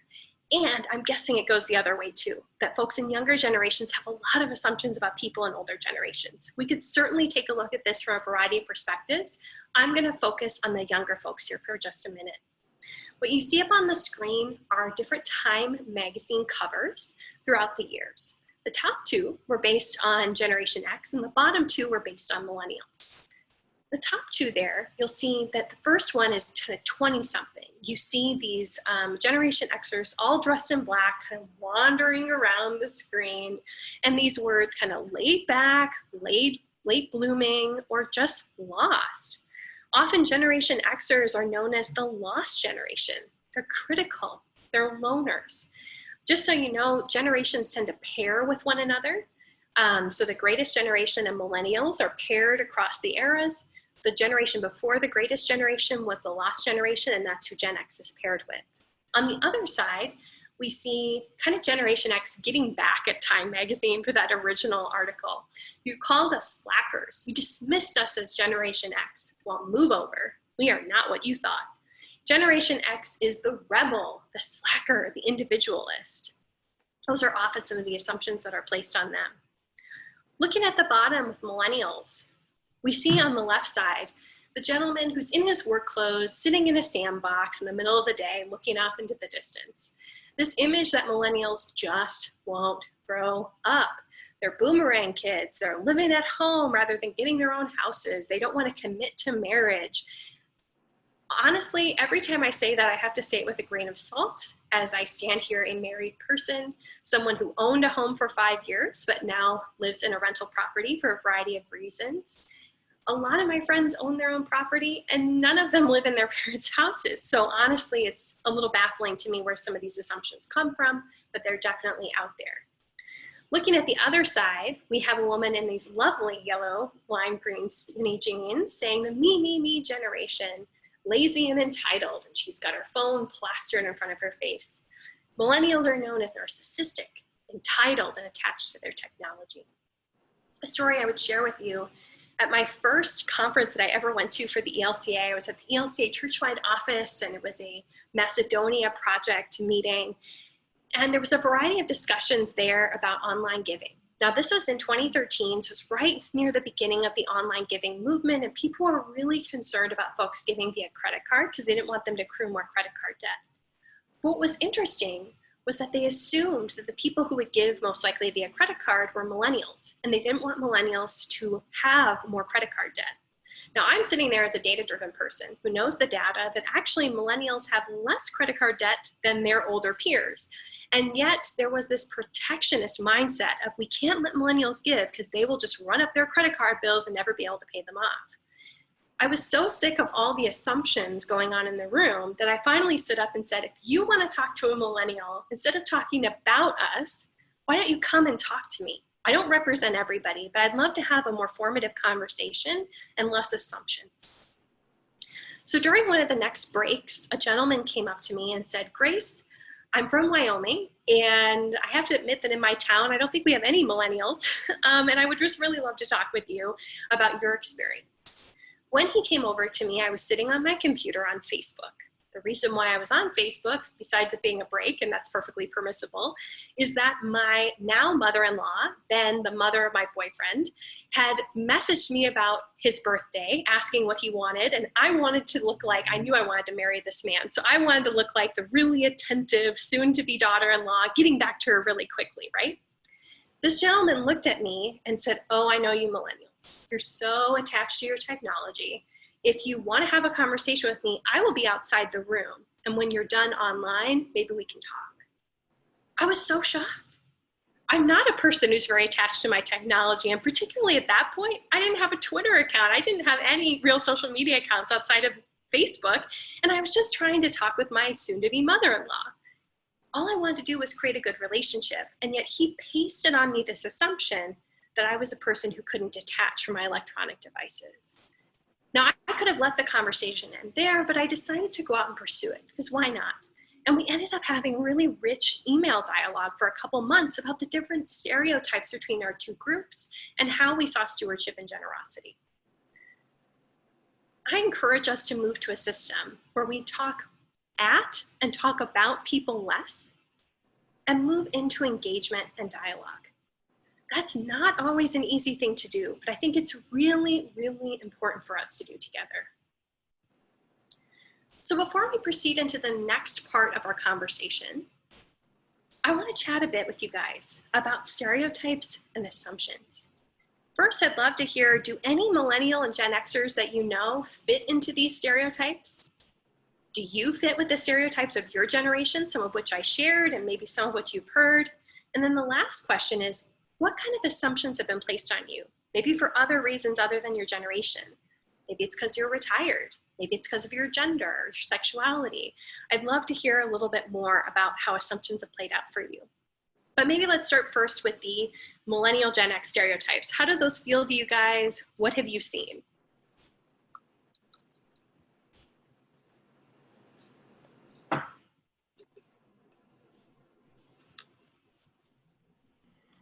I think you kind of hit the nail on the head, Grace, because I think I'm a baby boomer, and I think I'm a part of that generation that did assume that, you know, the millennials and all the assumptions that were placed on them. And I think I learned a lot today.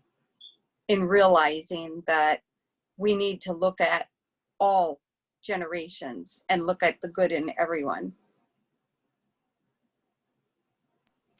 What a great learning, Kathy. And I forgot to say this, but Time Magazine, other than Generation Z, it hasn't done this with them yet, actually has done these type of kind of pejorative covers for every single generation. In fact, the one you see in the middle is the one they did for the baby boomers. So this is something we have a pattern of doing, of vilifying the generations that come after us.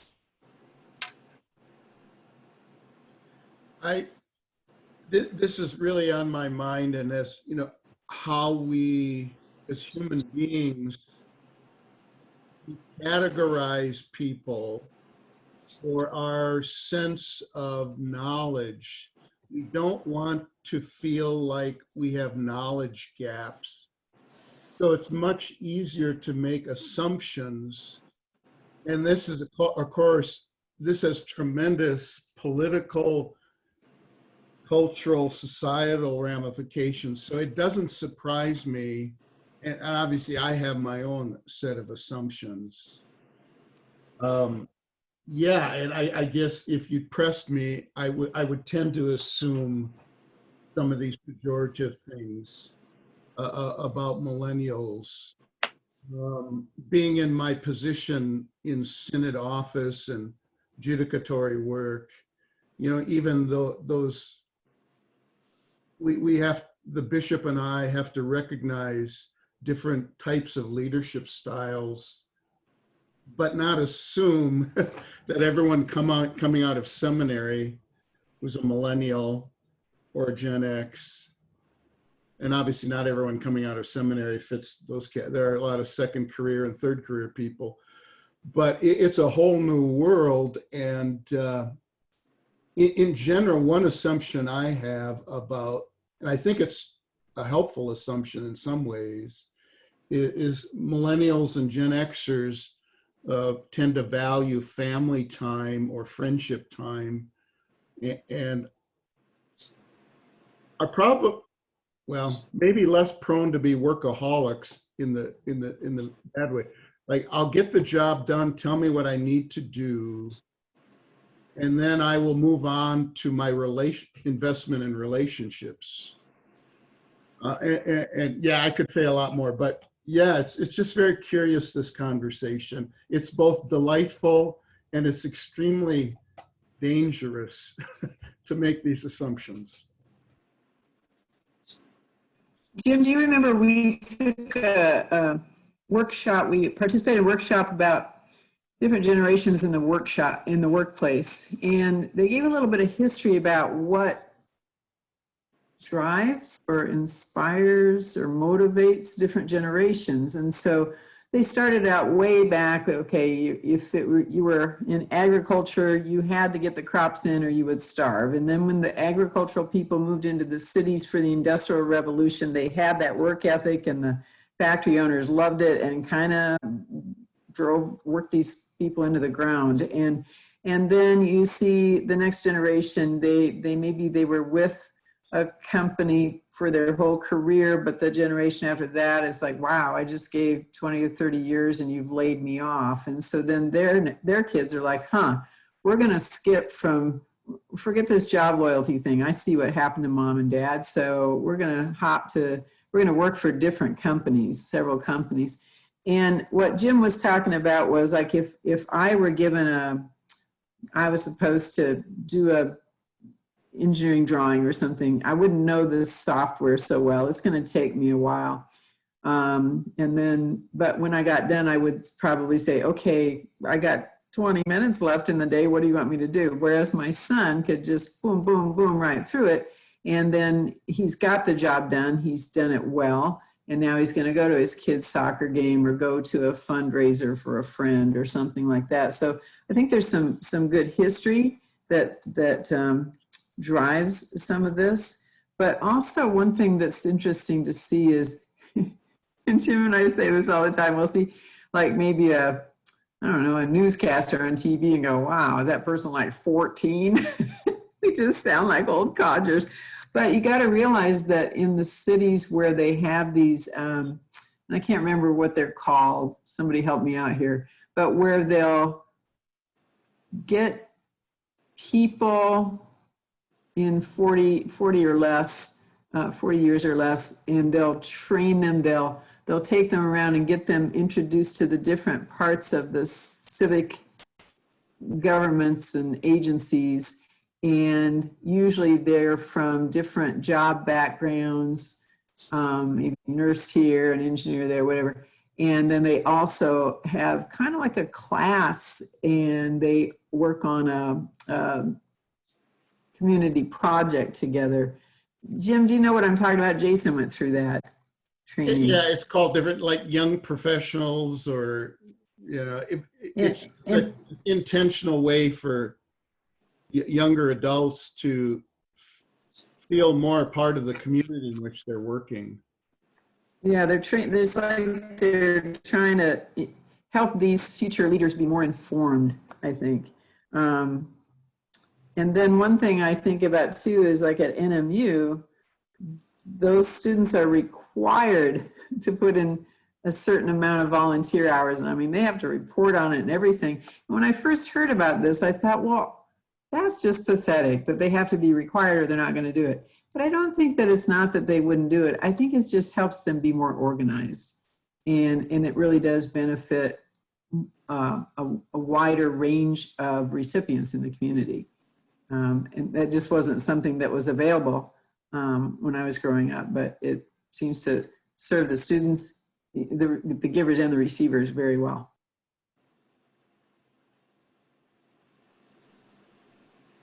That's great. Thank you, Giselle. And Ralph, I think you're trying to talk to us again, but you happen to be muted again.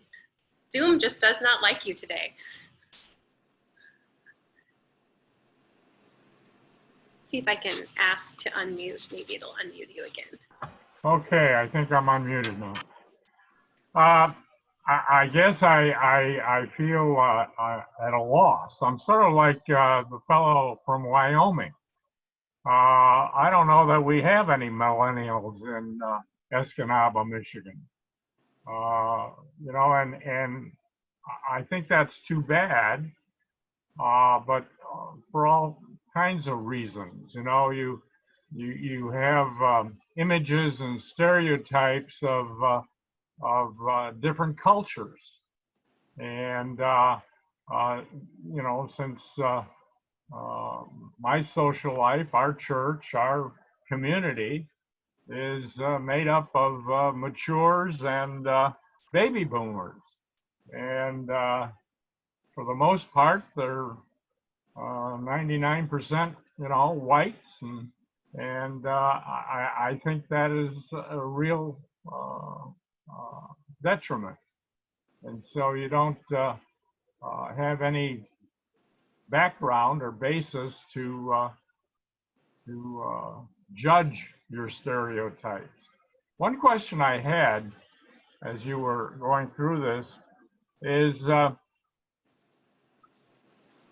what do the statistics show with regard to people moving into the various classes?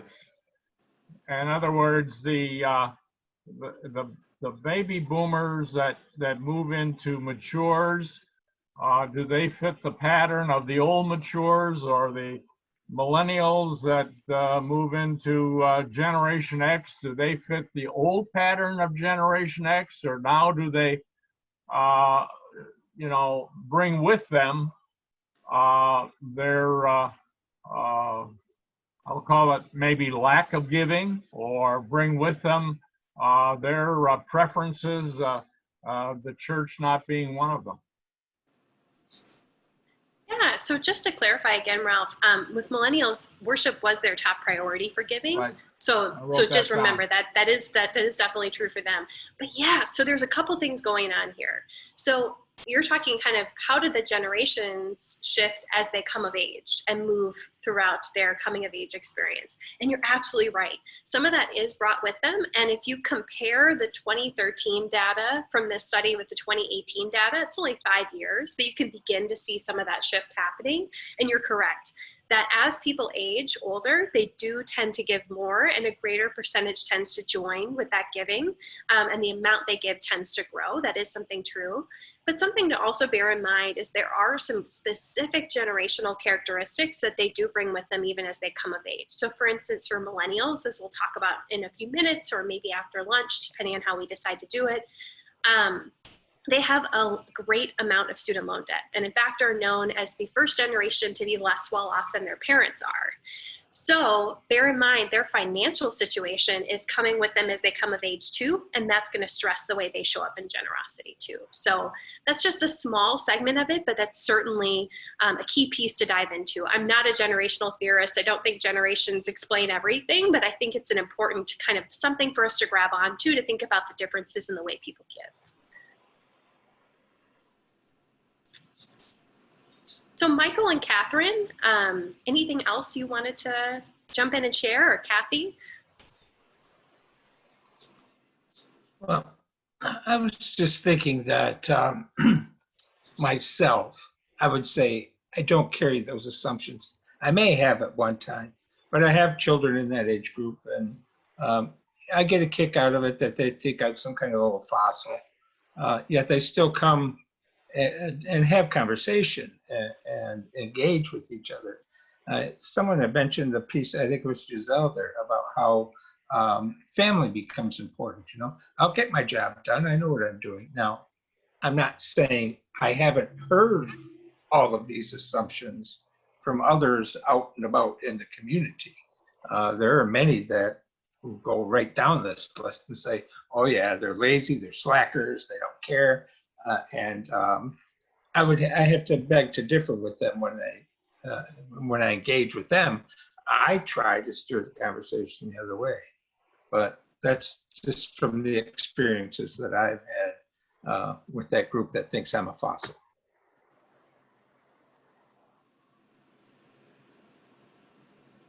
I would like to say that I'm going to bring up at our stewardship meeting this looking at the generational giving. I've never have thought of that before, and this is my 18th stewardship campaign with Emmanuel, and I've taken a lot of notes, and I'm really excited to incorporate that into our committee. I never thought that it was an advantage that we have all of the gray-haired folks in our congregation. But I will say that during this virus pandemic, I really appreciate our folks that are aged because our giving hasn't dropped off $1.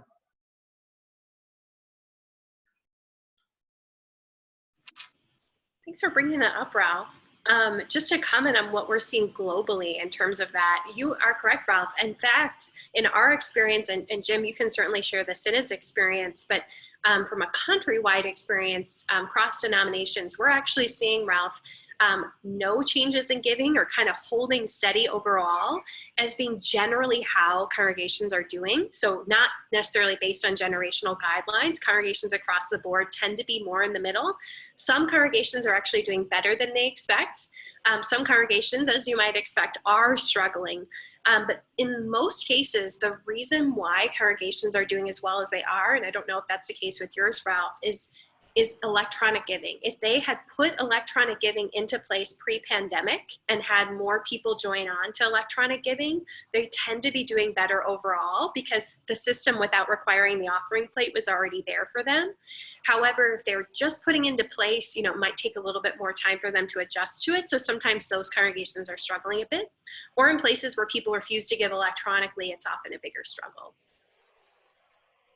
Well, for what it's worth, we are not a big electronic giving congregation. Yeah, I wanted to hear it. That's great. And, but yet, frankly, we're doing better than we did last year.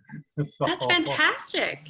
I it amazes me because we are now open for worship, but we only have about maybe 20 folks attending in-person worship, but yet the envelopes are there. That's fantastic to hear. It's wonderful to hear. I think for some people, there's been, well, they can't travel.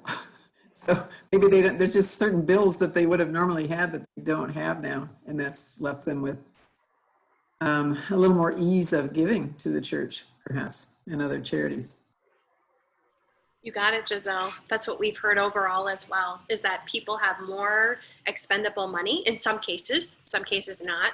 I wrote an article for the Stewardship Leaders newsletter, which I'll talk about later, that talks about kind of the disparate nature of how the storm has been, of the pandemic and the recession, have impacted people, that some are kind of boats sitting off on the side in the sun watching the storm roll in. Some are kind of watching it roll in and wondering if it will hit them. Others are in the eye of the storm. And that kind of disparate, scattered nature of the impact is really important to remember. I started in this role in stewardship right as the pandemic began to hit North America, and was told in my first week, Grace, you need to start gearing up on stewardship because every single congregation is going to struggle. Every single congregation is going to lose money. All people are going to be impacted. Congregations are going to close their doors because of this. And it's not to say that some won't close their doors, but like you said, Ralph, a lot of congregations are doing better than they expect and are actually pleasantly surprised. Jim, would you be willing to share some kind of synod data on that if you have any? Yeah, the actual synod data for mission support, which is a percentage of money that congregation, that's a pretty good indicator of how the local congregation is doing financially. We're actually up a calendar year compared to last year at this time. We're actually up. Obviously there are some exceptions with the mission support, but overall, what Ralph is sharing is that pastors have been surprisingly surprised by this, I think. People are surprised.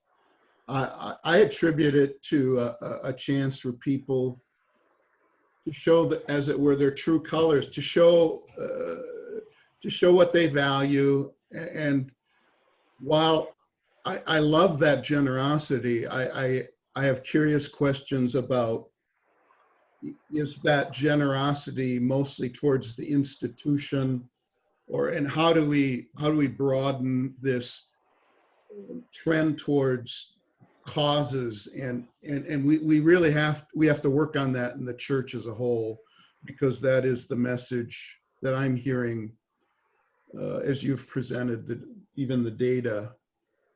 And how do I, in my role in the synod, better tell the story, the mission stories, formulate narrative budgets, where we're connecting.